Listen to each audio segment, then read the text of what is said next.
Entonces, obviamente, cuando usted analiza esto y usted se da cuenta de que Dios le está diciendo a una iglesia, a un grupo de personas que se ven a sí mismos pobres o se ven a sí mismos X, que Dios los ve de otra manera, pues definitivamente tenemos que hacernos la pregunta: ¿cómo nos ve Dios a cada uno de nosotros? La semana pasada vimos también que la iglesia, la semana pasada vimos también que el Señor les dice que la gente con la que está con ellos, que son judíos, no son buena gente. Eso pasó la semana pasada. La otra cosa que vimos la semana pasada es que el Señor le dice a la iglesia de Esmirna: no le tenga miedo a lo que usted está a punto de sufrir. Y entonces, cuando usted ve ese versículo, si usted lo analiza, usted analiza ese versículo de una forma,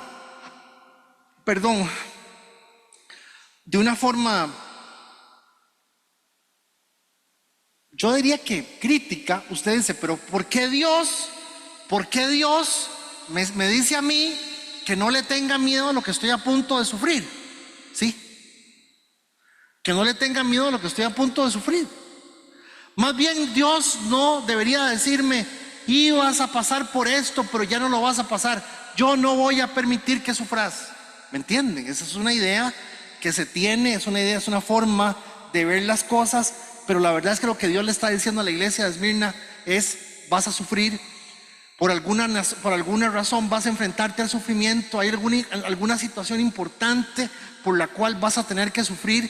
Y eso es un versículo extremadamente importante.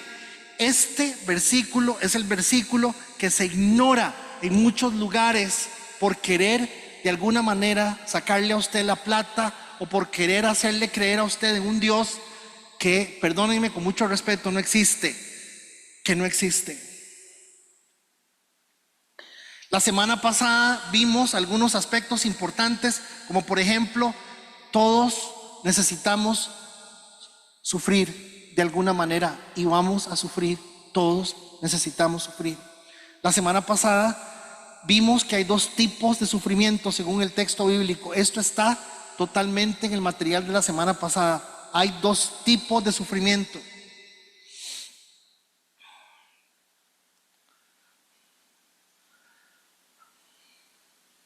La semana pasada vimos que si yo sufro pero no aprendo, no me ubico.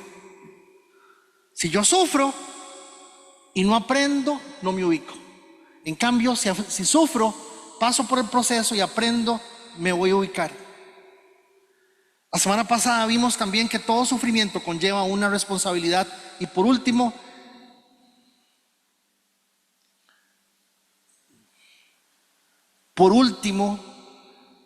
deberíamos todos de tener la disposición para aprender a sufrir y querer sufrir, y por lo menos saber que es necesario hacerlo de una manera sencilla, de una manera donde es importante hacerlo. De hecho, todo esto que Dios está tratando de mostrarnos es para que nosotros volvamos los ojos a Él y digamos: voy a sufrir porque Dios está conmigo. Eso es todo lo que Él está tratando de hacer. Ok, estamos en el capítulo 2 del libro de Apocalipsis. Estamos tratando de seguir el texto verso a verso, y hoy nos toca, aquí vamos, ya, sí, hoy nos toca Apocalipsis 2, capítulo verso 12 al 17. Estamos grabando ya. Ok. Dejamos la iglesia de Esmirna para la semana pasada y caminamos 60 kilómetros. Avanzamos 60 kilómetros y llegamos a la iglesia de Pérgamo. Así se llama esa iglesia, Pérgamo. Y esa iglesia de Pérgamo tenía una característica geográfica importante, y era que la ciudad estaba construida en una montañita, en un cerro. Para que usted me entienda, en alto. en alto, y eso hacía que de alguna manera se viera toda la ciudad de una forma muy particular. Algunos historiadores dicen que cuando se veía la ciudad de largo se veía como si tuviera una corona en el centro, y por eso de alguna forma también hace alusión a esto. Ahora, es muy importante esta mañana que al tratar de avanzar sobre la iglesia de Pérgamo entendamos algunas cosas. Dios utiliza características de la ciudad, del pueblo, de la política, de la situación cultural de la iglesia. Dios las utiliza para también hacer referencia a la carta que Él está escribiendo a la iglesia de Pérgamo, a la iglesia de Esmirna, a la iglesia de Éfeso. Dios utiliza los aspectos políticos, sociales, culturales, ya lo vamos a ver, para también referirse a la iglesia y hacer que ellos también entiendan las cosas. Les voy a decir por qué.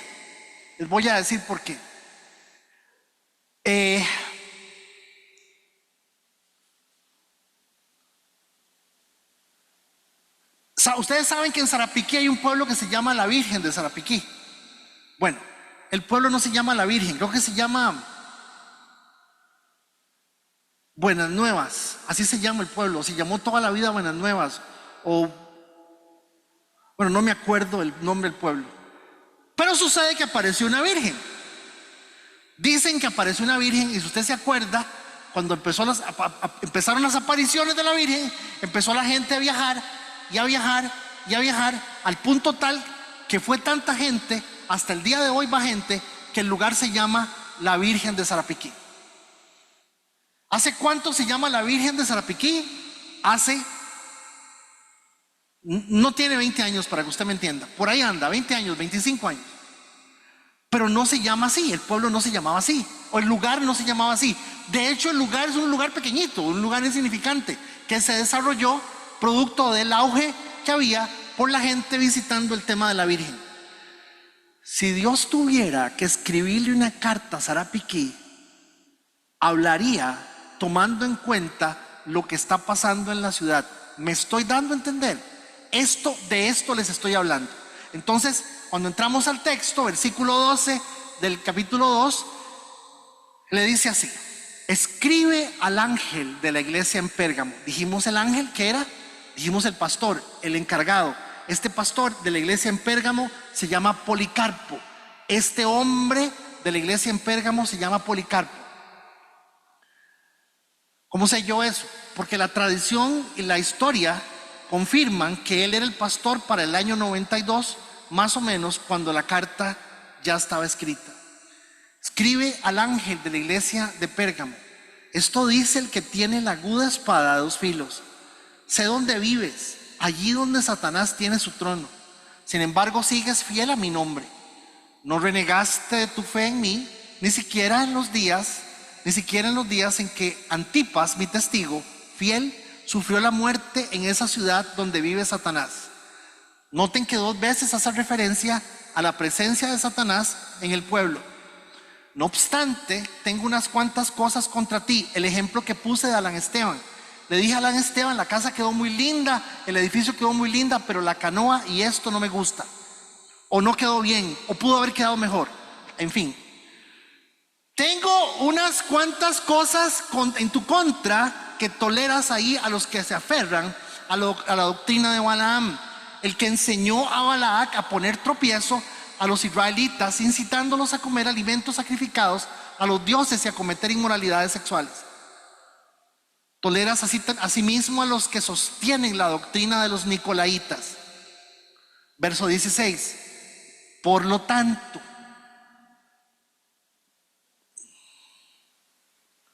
cambia tu forma de pensar, arrepiéntete, cambia tu forma de pensar. No entendí. La palabra arrepentirse en el griego es metanoia. Piensa diferente, metanoia.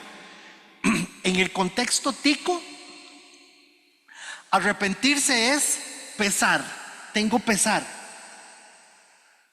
Por lo tanto, cambie su forma de pensar, arrepiéntase. De otra manera iré pronto a ti para pelear contra ellos con la espada que sale de mi boca. Que tenga oídos que oiga lo que el Espíritu dice a las iglesias. Al que salga vencedor le daré del maná escondido, y le daré también una piedrecita blanca en la que está escrito un nombre nuevo que solo conoce el que lo recibe. Ok. Muy rápidamente, estamos hablando de Pérgamo. Pérgamo es una capital cultural. Hay características políticas y culturales de la ciudad. Está más o menos a 120 kilómetros de Éfeso. Acuérdese que era a pie. O sea, más o menos como ir de aquí a Turrialba a pie. 120 kilómetros, era bastante distancia. El gobernador tenía la capacidad de poder tomar la vida de las personas. ¿Por qué se caracteriza Pérgamo? Por una biblioteca con más de 200,000 tomos, papiros y pergaminos. Habían templos, altares y otros dioses, y en este contexto, en el contexto que estamos viendo así rápidamente, vamos a entrarle a que Pérgamo era una ciudad cultural, muy cultural, porque tenía una biblioteca. Y aunque obviamente esta biblioteca tiene libros, y ahí no había libros todavía, los libros empiezan en el año 1500 o 1530, que es cuando la imprenta de Gutenberg, 1534-35, la imprenta de Gutenberg empieza a imprimir y ya empiezan a hacer los códices o los libros en códex, que se llama libro. Entonces la imagen me ayuda para que ustedes entiendan que era una capital cultural. A la gente le importaba mucho el tema del conocimiento y de la filosofía.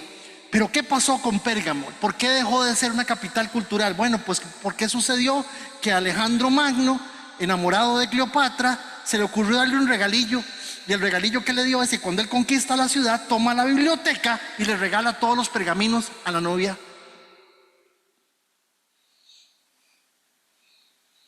¿Y para qué? Creo que ni leer sabía. No, no es cierto. Cleopatra no era ninguna tonta. Hablaba como 5 o 6 idiomas. La historia de Cleopatra es interesantísima. Cleopatra, aparte de dicen que era una mujer hermosísima, era una mujer muy educada, sumamente preparada. Pero le regaló todos los pergaminos de Pérgamo. Todos los libros que ven en Pérgamo se los regaló. Eso le quitó a la ciudad ese carácter que tenía de cultural, porque la biblioteca era muy importante. Vamos al versículo 12 y hablando de Pérgamo, dice: escribe al ángel de la iglesia de Pérgamo. Noten, esto dice el que tiene la espada aguda de 2 filos. Esto dice el que tiene la espada aguda de 2 filos.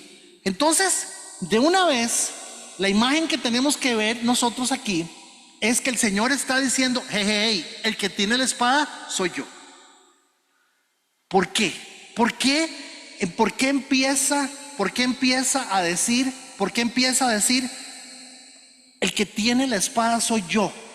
Yo soy el que tiene la espada. Bueno, porque sucede que Pérgamo tenía una característica en la ciudad. ¿Cuál era? Políticamente era una ciudad tan poderosa, aunque fuera pequeña, que el gobernador de Pérgamo tenía la capacidad por ley de una cosa que se llama la ius gladi. Ius gladi, eso es en latín. Ius es justicia o ley, y gladi, lo ve, gladiador, espada. ¿Qué significa eso? ¿Qué significa eso? Bueno, que el gobernador de Pérgamo tenía la capacidad, sin mandar a Roma, sin mandar a ningún otro tribunal, de tomar la vida, de quitar la vida o de perdonar la vida en el pueblo de Pérgamo. Entonces, ¿me están entendiendo por qué el Señor, cuando empieza la carta, dice: yo soy el que tiene la espada? ¿Lo ven? El Señor está diciendo: no, un momento, yo soy el que da la vida, yo soy el que tiene la vida. Entonces, este elemento, hermanos, el elemento de la espada, del hombre, del gobernador con la espada, le está diciendo: usted piensa que tiene el poder sobre la vida de las personas. No lo tengo yo. Versículo 13, entramos al verso 13. Y viene una de las afirmaciones, hermanos, que si, sinceramente, que si la gente leyera la palabra, ese asunto de la guerra espiritual, el tema este de la guerra espiritual y la reprendiendo al Satanás y un montón de cosas, queda en un segundo plano. ¿Por qué? Vea, noten lo que dice la palabra escrita. No nos salgamos de aquí. Sé lo que haces. Ahí dice lo que haces, ¿no? Conozco tus obras. No, eso se lo dijo a Éfeso. Sé dónde vives. Allí donde Satanás tiene su trono. Sin embargo, sigues fiel a mi nombre. Voy de nuevo. Sé dónde vives. Hermanos, aquí empieza el Señor a hablarnos del diablo, a hablarnos del mundo, pero a hablarnos de nosotros.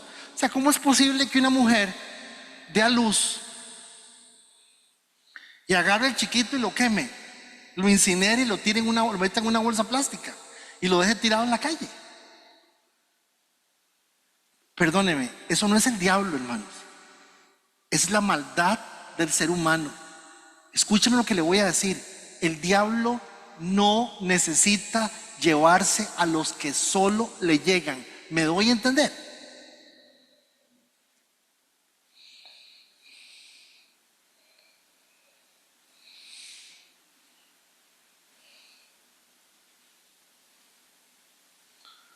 La gente es mala. Las personas son malas. Y todos tenemos de una u otra manera un grado de maldad.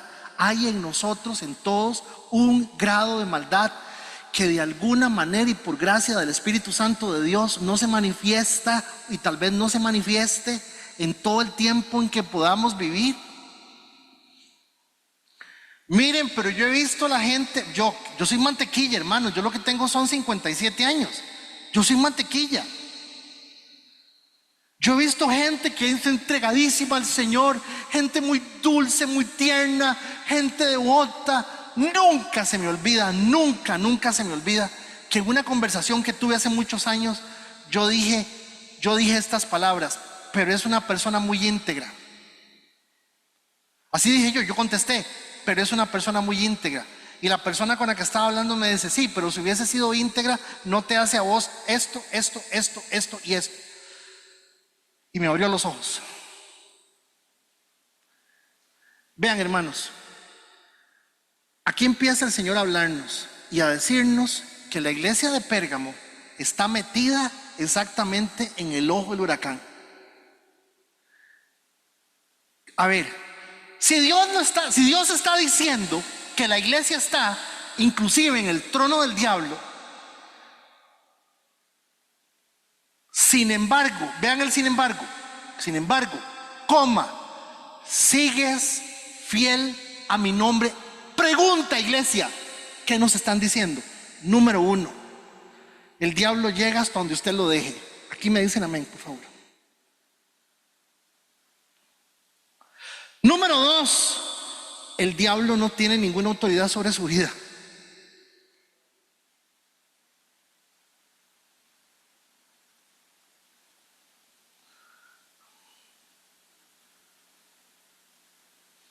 Número 3, el diablo existe. El diablo existe. Y aquí empieza el asunto. Sigues fiel a mi nombre. Vean lo que dice: no renegaste de tu fe en mí, ni siquiera en los días en que Antipas, mi testigo fiel, sufrió la muerte en esa ciudad donde vive Satanás. Hermanos, ese texto es suficiente para entender que nosotros vivimos en una realidad en donde de alguna manera lo primero que todos tenemos que entender Es que lo primero que se manifiesta en nuestra vida no es el diablo poniendo en mis oídos esos pensamientos. Es usted pensando como le da la gana.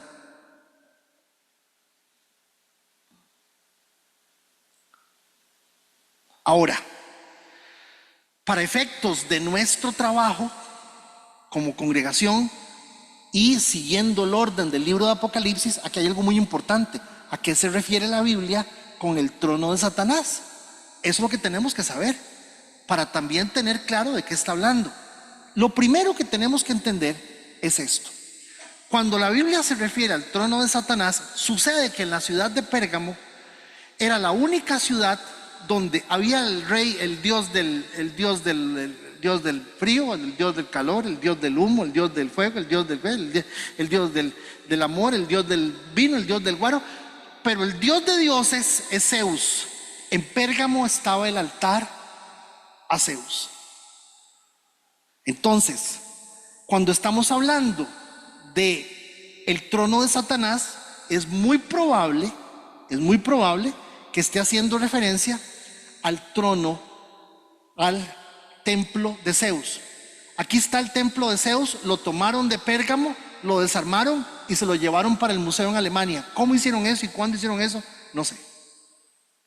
Pero como puede ver, ahí se ve gente nueva, gente vestida normalmente, viendo el templo de Zeus, porque es muy famoso. Ese es el templo de Zeus que estaba en Pérgamo. Número 2, segundo punto importante. En Pérgamo había una escuela de medicina, la escuela de medicina de Asclepio. Asclepio. La gente le dice Escolapio, porque el nombre, usted sabe, bien chiquito con ese nombre. Ahora, por algunas, si alguna quisiera tener un chiquito, para que le ponga Asclepio.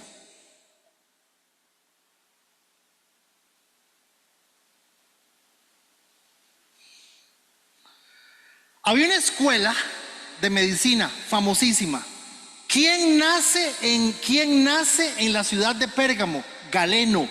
¿Quién es Galeno? Uno de los médicos, de los primeros médicos que hay, cuenta la historia sobre Galeno, un hombre, etcétera, etcétera, etcétera, etcétera.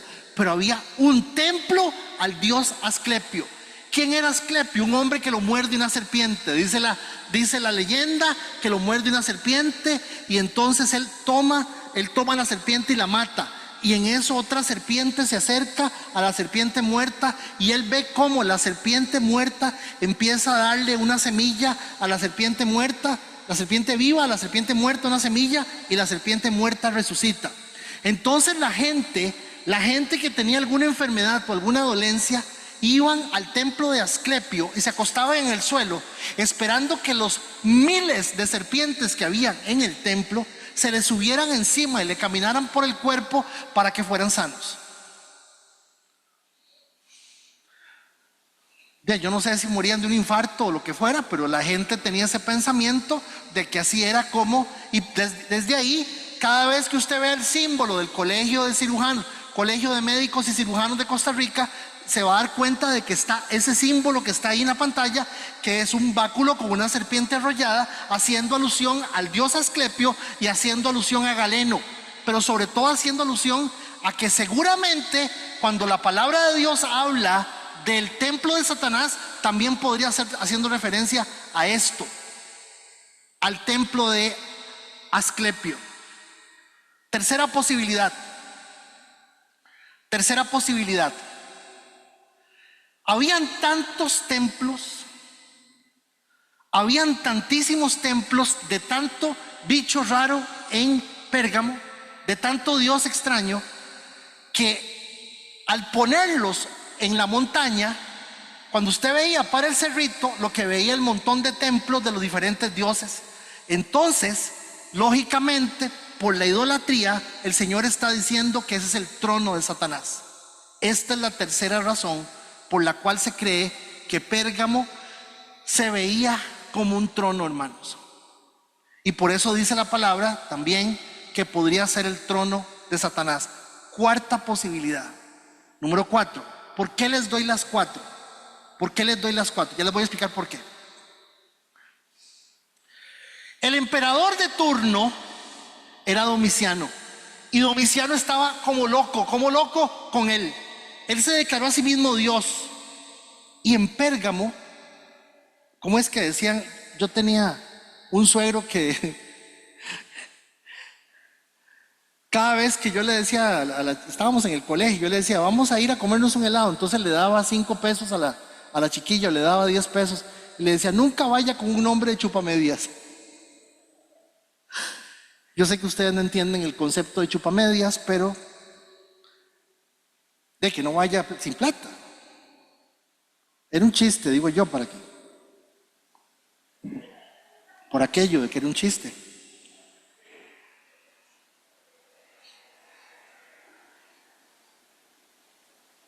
Cuarta posibilidad, esta gente de Pérgamo le creyó al emperador de que él era Dios, y adivinen qué, le hicieron un templo al baboso, templo al emperador Domiciano. Entonces había un templo al emperador en Pérgamo.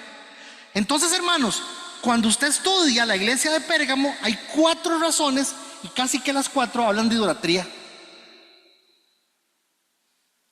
por las cuales podríamos decir que el Señor está diciendo que ahí está el trono de Satanás.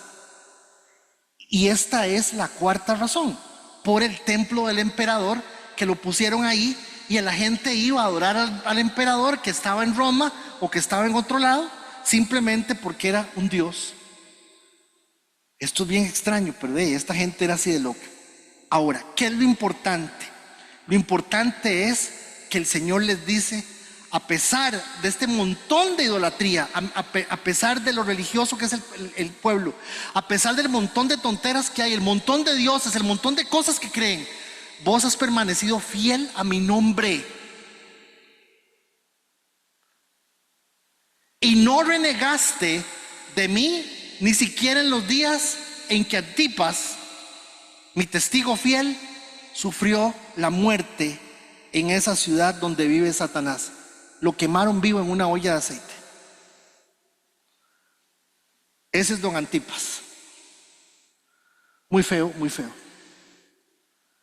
Usted entenderá que ese tipo de muertes son las muertes que les encantaba a la gente. Vámonos inmediatamente, verso 14. Y aquí entramos en el momento donde le dice el Señor, aquí entramos al momento donde le dice el Señor a la iglesia, eso sí, tengo una cosa contra usted. No obstante, tengo unas cuantas cosas en tu contra. Que toleras ahí a los que se aferran a la doctrina de Balaam. Doctrina. ¿Qué es una doctrina, hermanos? Vean.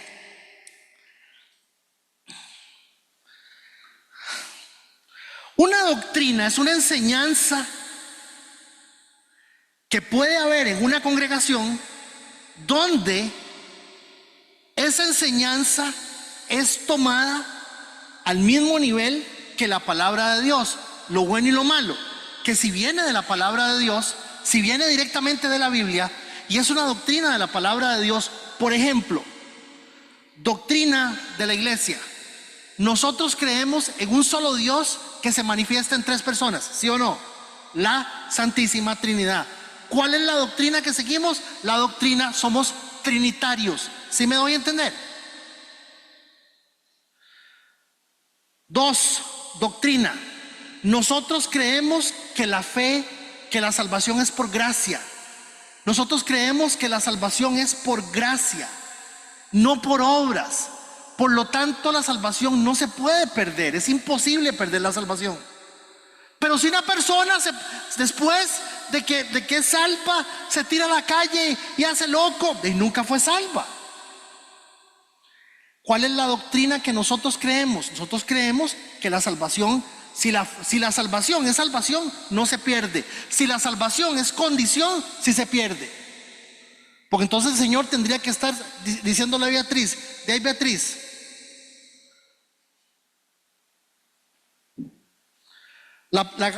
te salvaste en 1984. La perdiste en el 89. Te salvaste en el 90. La perdiste en el 96. ¿Ustedes creen que Dios funciona así? No. Doctrina. Por ejemplo,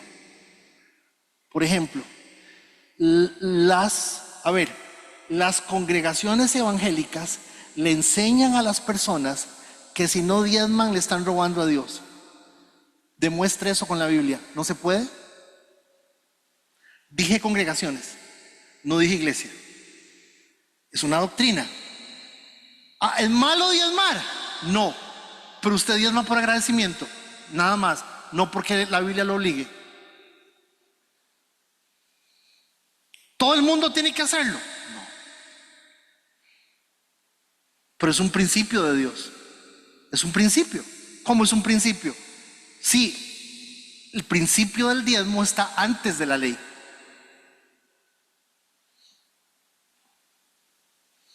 Pero entonces yo tengo que diezmar. No. Pero ¿qué dice la Biblia en el Nuevo Testamento? Dice que cada uno dé conforme haya sido prosperado.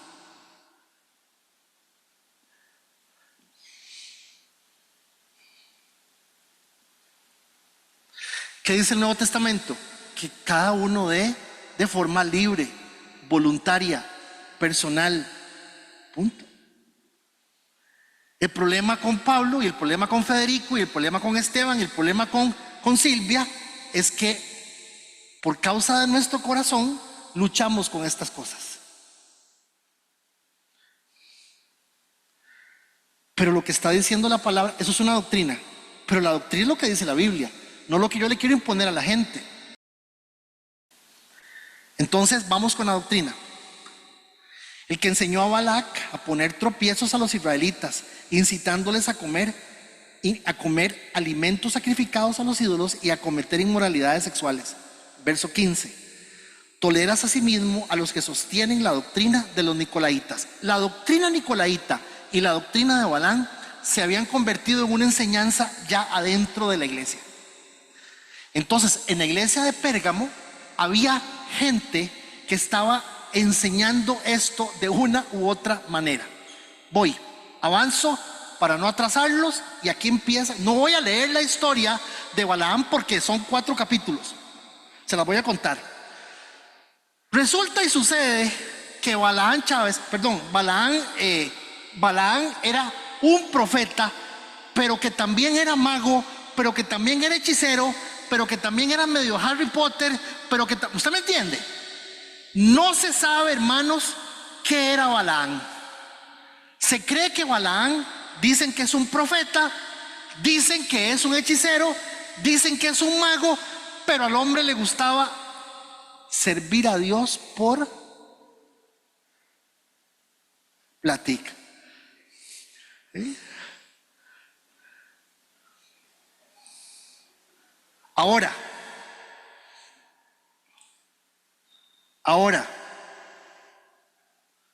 don Balaam tenía un poder. Don Balaam tenía un poder muy extraño. Tenía la capacidad de maldecir o de bendecir. Vea qué clase de bicho tan extraño. No calza como profeta, ni calza como... Bueno, porque es que el asunto es este. Es que nos van a dar aquí a las 5 de la tarde. Vean. Uno no puede estar mezclando cosas, hermanos. Uno tiene que tener cuidado con las cosas hasta que oye por radio. Y lo que usted oye hoy por la radio, lo que usted llama la música cristiana y esas cosas, o si es que usted oye radio, vea, téngale cuidado lo que usted escucha. Porque aquí estamos con un hombre que había mezclado las cosas. Perdón que lo mencione. Téngale respeto y cuidado a la música de Jesús Adrián Romero. Téngale cuidado. Linda, qué música más bonita. Llega, pero no habla de Dios. Habla del ser humano. Bueno, aquí está don Balaam. Don Balaam aparece más o menos allá como a unos... El pueblo de Israel sale de Egipto. el pueblo de Israel sale de Egipto, más o menos a unos, qué sé yo, estamos hablando unos 6 años, 6 o 7 años de haber salido, más o menos, estoy calculando mal, yo creo. Salen de Egipto, van caminando y llegan a la llanura de Moab. Y cuando llegan a la llanura de Moab, hay una montaña así. Y se instalan en la llanura. Y al instalarse en la llanura, el rey filisteo, el rey moabita, que se llama Balac, ese rey se para en lo alto de la montaña y ve y dice: este es el pueblo de Israel. El problema del pueblo de Israel es que yo ya oí que tienen un Dios poderosísimo, tienen un Dios que les abrió el mar, tienen un Dios que camina delante de ellos en una nube y una columna de fuego, tienen un Dios que echó al faraón, al país más poderoso del mundo, lo echó al agua. Entonces Balac se preocupa. ¿Qué hago? Ahí está nuestra escena hecha por inteligencia artificial. Don Balac viendo el pueblo de Dios, y por allá una imagen así como que digamos se ve media macabra, pero técnicamente parece que es Dios. Sí, se ve así como, bueno, por ahí más se ve impresionante. Entonces viene Balac, el rey, y se le ocurre que aquí la solución es: llamemos ¿a quién? A don Balaam, y le manda una ofrendita. ¿Lo ve la ofrendita? En dólares. Ahí está. Le manda una ofrendita en dólares, ¿verdad? Y le dice: Balaam, mire, aquí le traigo una ofrendita para que usted nos haga el favor y que ejerza su ministerio. Por eso usted tiene que ponerle atención a muchas de las cosas que hoy se enseñan y que hoy se dicen, porque el único interés es el dinero.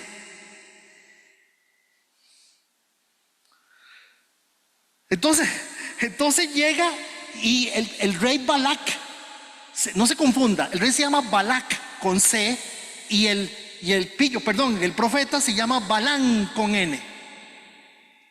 Manda una embajada, manda un grupo de hombres, y le dicen: mi rey lo manda a llamar. Y aquí le mandó un regalito, ¿me entiende? Aquí le mandó un regalito.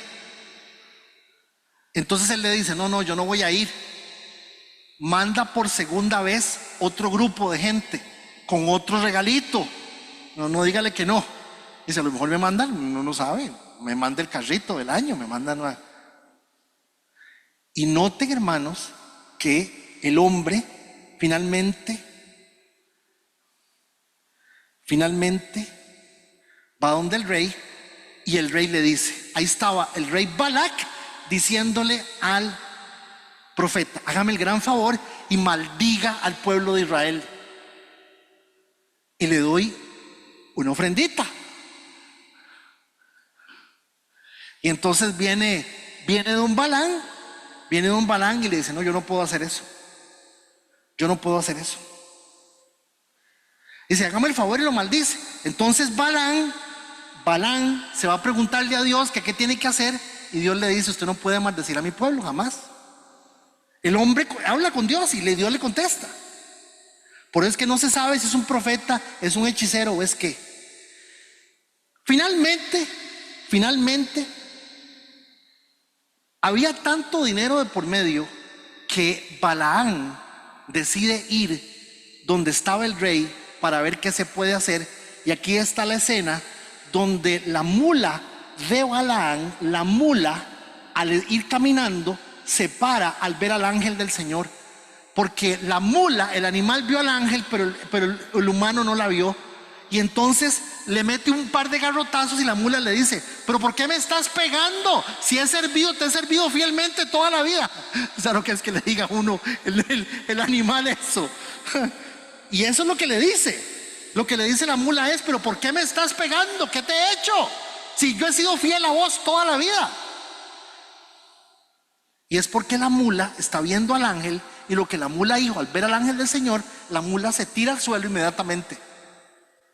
Hermanos, pero la historia de Balaam y Balac no es esta. Esto es parte de lo que pasó. Cuando él llega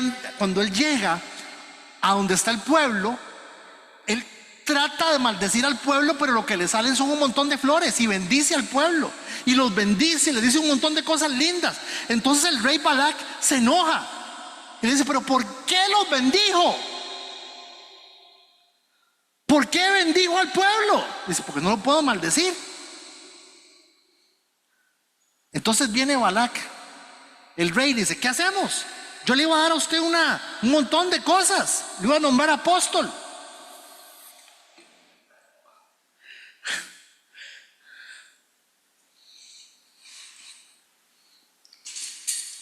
Entonces viene Balaam y le dice: hágame 3 altares. Hágame 3 altares bien bonitos. Y con esos 3 altares, pero Dios no lo deja. Dios no lo deja. Pero como estamos hablando de que el interés de Balaam era la plata, entonces viene Balaam y le dice a Balac, al rey Balac, le dice: rey, hay una forma de cómo se puede hacer que el pueblo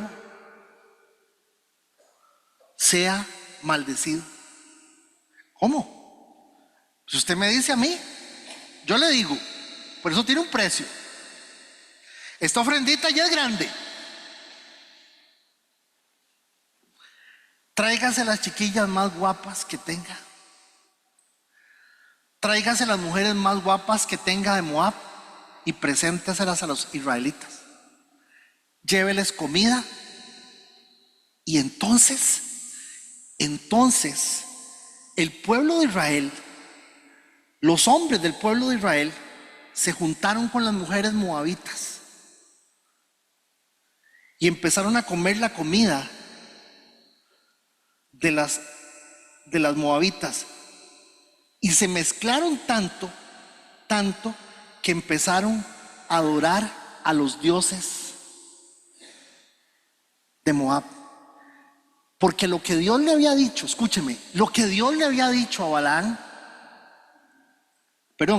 lo que Balaam le había dicho a Balac, el profeta, al rey, es: si usted logra que las mujeres y los hombres se mezclen, Dios mismo va a destruir al pueblo de Israel.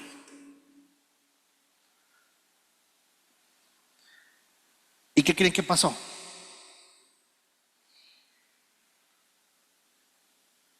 En efecto, cayó una plaga enorme sobre Israel. Murieron 24,000 personas. Vamos muy rápido al capítulo número 31, verso 14 del libro de Números. Y en el capítulo 31 es el capítulo de la venganza. Entonces en el capítulo 31 viene Dios y le dice a Moisés: Moisés, yo no quiero más ver a esa gente. Coja 1,000 hombres de cada tribu y vayan y destruyan a los moabitas. Y entonces nombran los coroneles y los capitanes, y 12,000 hombres, y se fueron a Moab y mataron a todos los reyes que habían, mataron a todo el mundo, mataron todo lo que podían matar en Moab. Pero los capitanes y los coroneles del ejército de Israel hicieron esto.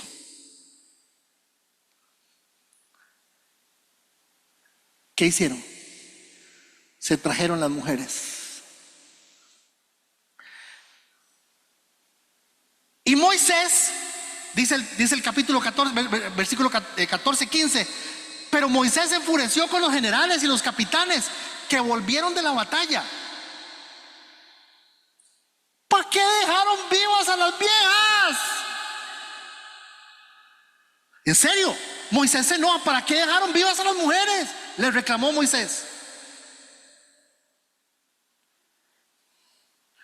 Y Moisés les dice esto: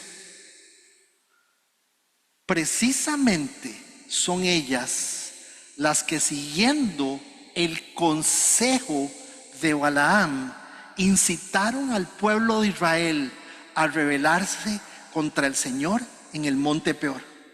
Son ellas las que causaron la plaga que hirió al pueblo del Señor. ¿Me están siguiendo? Entonces, ¿cuál es la doctrina? Recuerden que estamos hablando de una doctrina. Hermanos, punto número 1 de la doctrina: el problema no es el diablo. El problema es tu corazón y el mío. Punto número 2 de la doctrina: la amistad con el mundo es enemistad con Dios.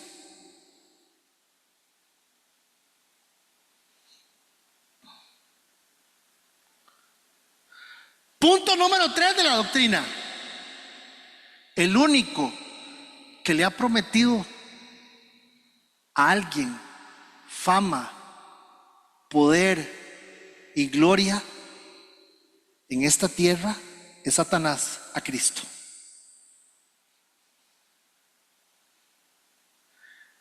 Mateo 4. Pero yo sé que somos la iglesia más impopular del pueblo, yo lo sé. Porque el único, hermano, vaya a cualquier congregación, yo no tengo ningún problema, vaya a cualquiera, y lo que usted va a oír es: Dios te va a bendecir, Dios te va a llevar como un rey, como un príncipe, y te va a dar el carro nuevo, la casa nueva, la mujer nueva, todo nuevo. ¿Cómo te lo pedimos, Señor? ¿Qué te pasa, Alan Esteban? ¿Qué te pasa, Alan Esteban? ¿Es eso? No me parece eso muy bien.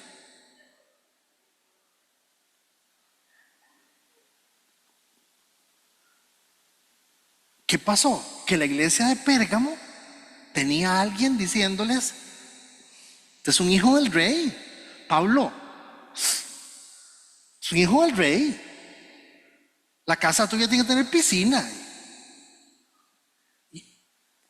Y desgraciadamente, hermanos, lo digo con mucho respeto, porque también el estudio en el púlpito ha hecho mucho daño, pero el 60% de los pastores no tiene ni el 6º grado del colegio. Mínimo 3er año, no tiene.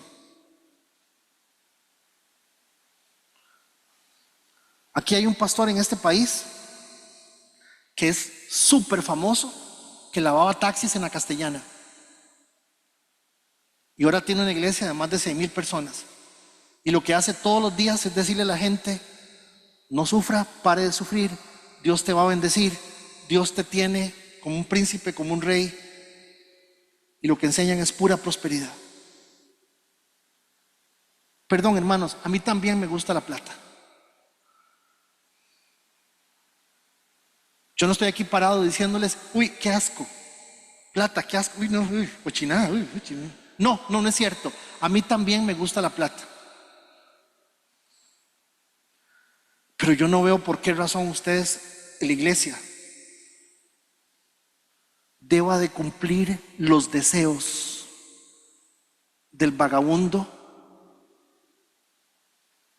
que está aquí adelante. Eso yo no lo entiendo. Y hablando de plata,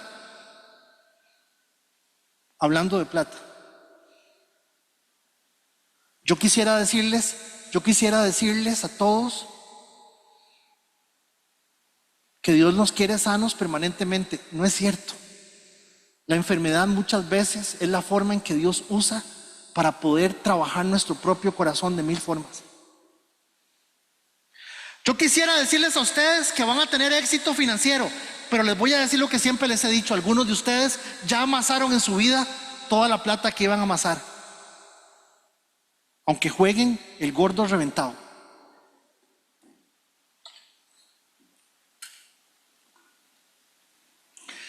¿Está? ¿Qué revela la iglesia de Pérgamo? ¿Detrás de qué anda la gente? La doctrina de los nicolaitas es lo mismo, una doctrina de flexibilidad. Es lo mismo de lo cual el Señor se está quejando.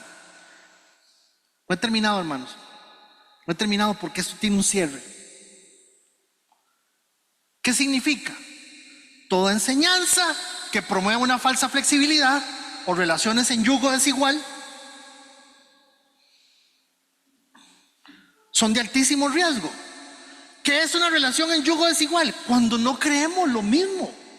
Hay que convencerle a la mujer o al hombre o al socio o al amigo de lo que la palabra de Dios dice. Eso es peligrosísimo. Una persona en esta congregación hace muchos años se metió en un negociazo, un super negocio, y cuando yo oí quién era y cómo era y con quién se estaba metiendo, le digo, me dice, ¿qué pensás? Que el riesgo es muy alto. ¿Por qué el riesgo es alto? Porque no hay bendición de Dios.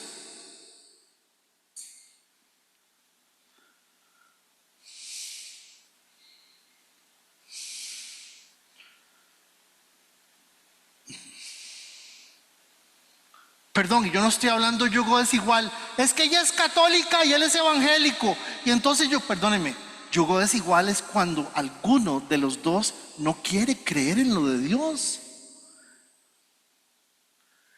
y prefiere creer en su propio razonamiento, en su propia opinión. O peor, cuando ni siquiera lo de Dios participa en lo que se está haciendo. Al menos, escúcheme, al menos cuando por lo menos decimos esto es pecado y juntos lo entendemos, estamos entendiendo lo de Dios.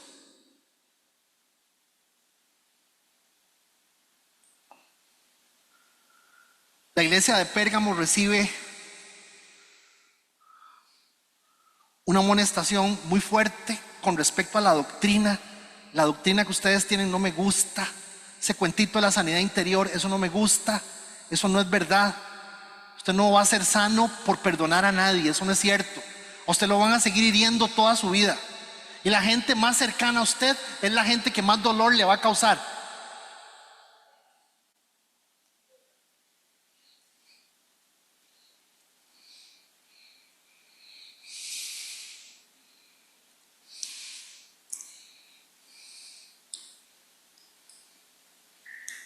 Usted está diciendo que no hay que perdonar. Yo no estoy diciendo que no hay que perdonar. Tenemos que perdonarnos todos los días y a cada rato. Lo que yo estoy diciendo es que usted tiene que ser salvo y entrar en el proceso de madurez de Dios. A mí me diga una persona que está contenta porque ya no dice puchis y porque ya no fuma o ya no bebe guaro. Por favor, Dios tiene realmente un trabajo que hacer con cada uno de nosotros, pero algunos no queremos que Dios empiece, porque así estoy bien. Ya estudié, ya saqué la carrera, ya tengo mi casa, tengo mi carro, yo soy bueno. Arrepiéntase. De otra manera iré pronto para pelear contra ellos con la espada que sale de mi boca. Y vuelve a usar el concepto de la espada. Termina la carta a la iglesia de Pérgamo con una cosa muy interesante, muy rara, muy interesante. El que tenga oídos que oiga lo que el Espíritu dice a las iglesias. Al que salga vencedor le daré el maná escondido. Y usted no se imagina, hay 100,000 prédicas de esto. Y me parece a mí que es un poco lanzado. Maná escondido. A ver, número 1. El maná escondido podría ser el maná que está en la urna del arca del pacto, que no aparece, no se sabe dónde quedó, quién la escondió, no se sabe qué pasó con el arca. Es el maná escondido, podría ser. Segunda posibilidad, bellísima posibilidad. El maná escondido se refiere a la oportunidad que van a tener los hijos de Dios de celebrar la cena del Señor comiendo el pan juntos. Y ese es el maná escondido del cual se refiere el libro de Apocalipsis a la iglesia en Pérgamo. Número 3, tercera posibilidad. Maná escondido se refiere a la palabra de Dios, al pan que es la palabra de Dios, a la enseñanza de la palabra de Dios, y poder comer algo más de lo que el pueblo judío había comido. Número 4, bellísimo, pero totalmente esotérico. Muy lindo, pero esotérico. El maná escondido hace referencia a lo que los libros apócrifos llaman la comida de los ángeles. El maná, el pan que comen los ángeles, que algún día nos lo van a dar de comer a los otros. Por favor, no vaya a su casa y diga: en la iglesia dijeron que los ángeles comen un pan riquísimo, porque eso no es lo que le estoy diciendo. Lo que le estoy diciendo es que una de las posibilidades es que haga referencia a ese tipo de pan. Pero me parece a mí, con mucho respeto lo digo, que está haciendo referencia a que el maná simplemente es el Señor Jesús, porque Él dijo: yo soy el pan de vida, el pan que viene de Dios. Yo soy el pan que alimenta, y el que de mí come nunca más volverá a tenerse hambre.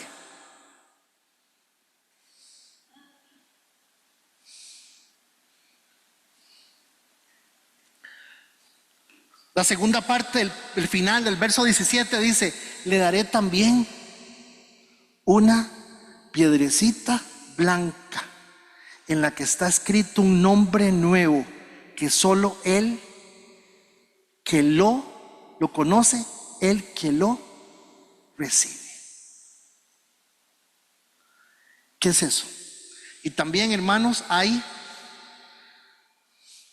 piedra blanca, piedra blanca. Dice la palabra que probablemente Rolando Castro se llama Rolando Castro, pero cuando él llegue delante del Señor, el Señor le va a dar una piedrecita blanca que no le va a llamar Rolando, le va a llamar José, o Juan, o Bernabé, hijo de consolación, no sé. ¿Es una posibilidad? Sí. Segunda posibilidad: el efod, el pectoral del sacerdote en el Antiguo Testamento usaba piedras preciosas. Se está haciendo referencia a que usted es una de las piedras, o que esas piedras es una de las piedras de las que usaba el sacerdote en el pecho. Esta es muy vaga, pero también es utilizada por los especialistas. Esta es muy interesante. Si la piedra es blanca, usted es inocente. Si la piedra es negra, es culpable. Esto es una tradición judía donde para juzgar a una persona se daba una piedra blanca o una piedra negra.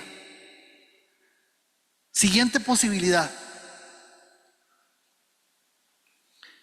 el señor de la escena es un gladiador que acaba de matar un león. El león no se lo comió. Descuartizó al león, a 15 osos, a 25 leones, porque los pobres los ponían a pelear como terrible. Hubo un montón de osos y leones y cuanto animal había. Este es un gladiador que logró vencer. Al lograr vencer, le daban al gladiador una piedra blanca y le decían: usted es libre. Cuando él entraba al estanco, iba a decir, cuando él entraba a Maxipalí, o entraba a Palí, o entraba al Más por Menos, o entraba donde fuera, como él era esclavo, no podía. Pero al entrar, hacía así y enseñaba su piedra blanca y podía entrar a cualquier lugar, porque ya era libre. Era un héroe. Él había matado al león que se lo iba a comer. Esa es la otra posibilidad. Y la que yo creo que es la posibilidad más sencilla es esta.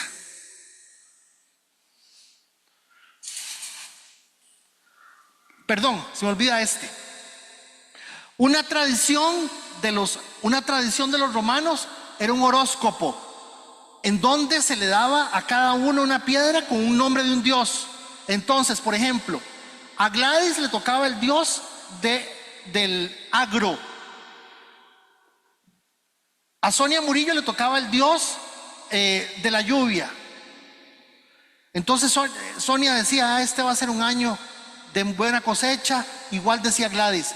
O le tocaba a una mujer una piedra con la diosa de la fertilidad. Ay, voy a quedar embarazada. Y así lo veían viendo la piedra. Vean que el tema de la interpretación de la piedra no es sencillo. No es sencillo. Tal vez simplemente es entender. Perdón, se me está también pasando este otro. Todo estudiante de medicina que entraba a la escuela de Asclepio le daban una piedra blanca como forma de aceptación de que él había entrado a la escuela de medicina. Y ahora sí, esta es la que yo veo que simplemente Ya las cosas no van a estar escritas en pergaminos, pérgamo, pergamino, sino en una piedra blanca con el nombre de cada uno, que es lo más simple de interpretar del texto. Pero nuestra lección de esta mañana, mis hermanos, es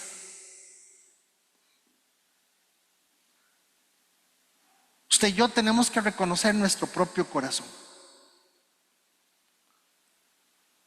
Y en todos nosotros hay maldad, de una u otra forma. Y no es venir a la iglesia lo que te hace bueno.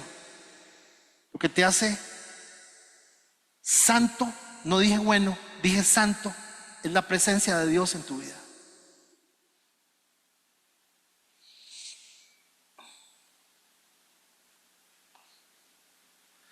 Hemos caminado en casi 2000 años de historia de una comunidad en donde Dios le dice: yo sé que ustedes están en medio de un montón de cosas. Son tiempos muy difíciles.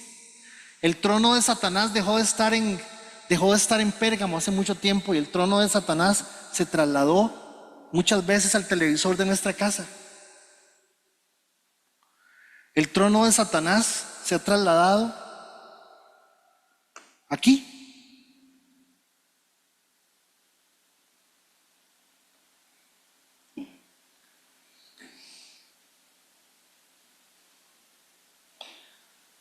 Y el Señor le está diciendo: sean valientes,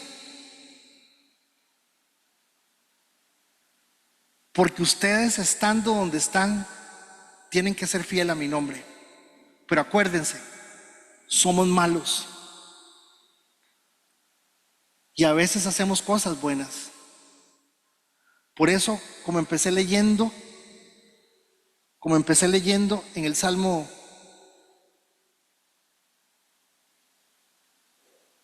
32,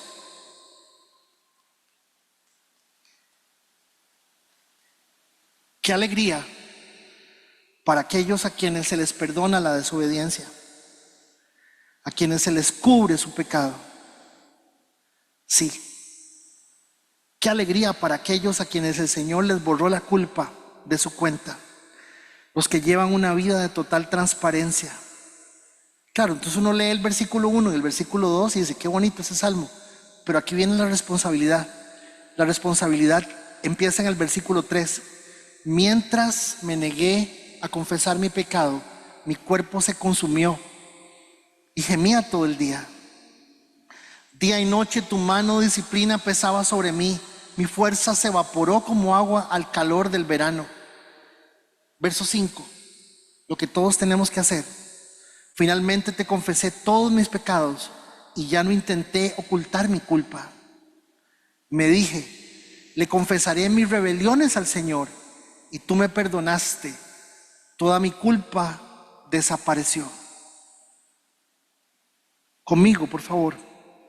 Por lo tanto, duro, por lo tanto, que todos los justos oren a ti mientras aún haya tiempo.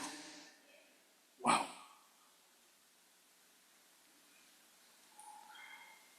Señor, gracias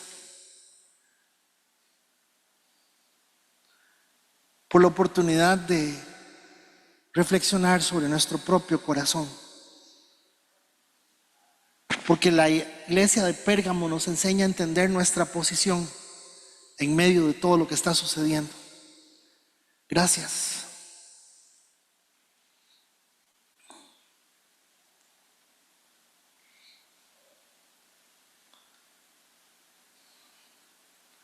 Te suplico que seamos capaces, Señor, de revisarnos, pedirte perdón y darnos cuenta que hay enseñanzas posiblemente en nuestro corazón que son una doctrina.